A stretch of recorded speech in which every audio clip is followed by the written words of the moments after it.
to'g'ridan-to'g'ri xorijiy sarmoyalarni jalb etish yanada rag'batlantiriladi. Gap shundaki, joriy yilning 23-iyun kuni mamlakatimizga to'g'ridan-to'g'ri xorijiy investitsiyalarni jalb etishni rag'batlantirishning qo'shimcha chora-tadbirlari to'g'risidagi Prezident farmoni qabul qilindi. Hujjatga ko'ra, soliqlar bo'yicha imtiyozlar tatbiq etilishi belgilanmoqda.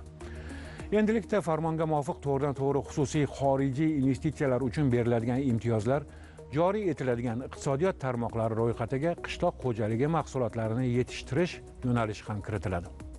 Lobar Mirsoatova o'z sharhida ana shu va boshqa yangiliklar haqida kengroq mulohaza yuritadi.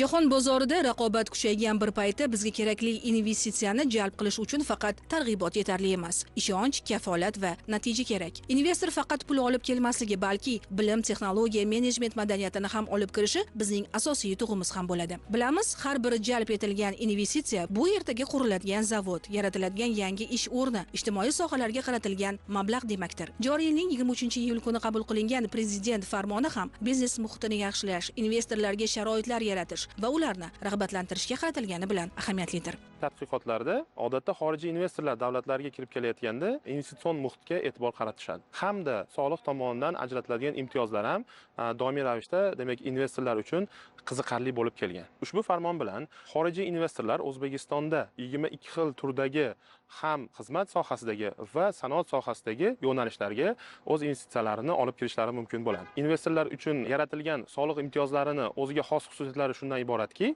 agarda investitsiyaning demak qiymati 3 million dollardan 5 million dollargacha bo'lgan holatlarda bunda demak 3 yilgacha soliqdan imtiyozlar ajratiladi.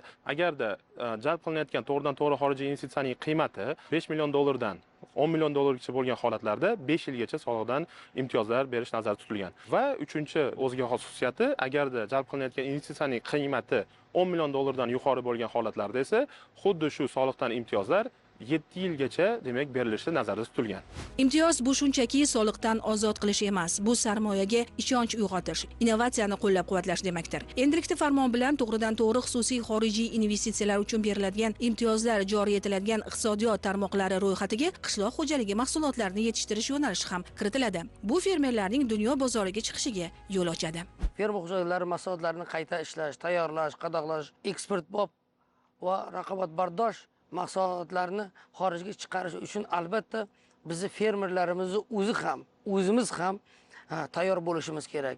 Shu nuqtai nazardan kelib chiqqan holda qishloq xo'jaligida innovatsion g'oya bilan ishlaydigan, yondashadigan fermerlarimiz bilan yaqindan ish boshlaganmiz. Fermerlarimiz o'zlari xorijiy hamkorlar topishmoqda.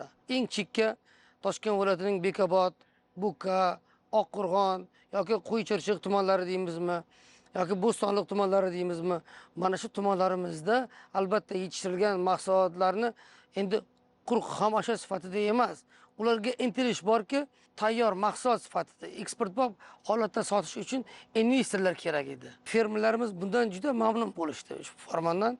Bizda hozir aynan olcha mahsulotlari nihoyatda eksporti ko'p bo'ldi.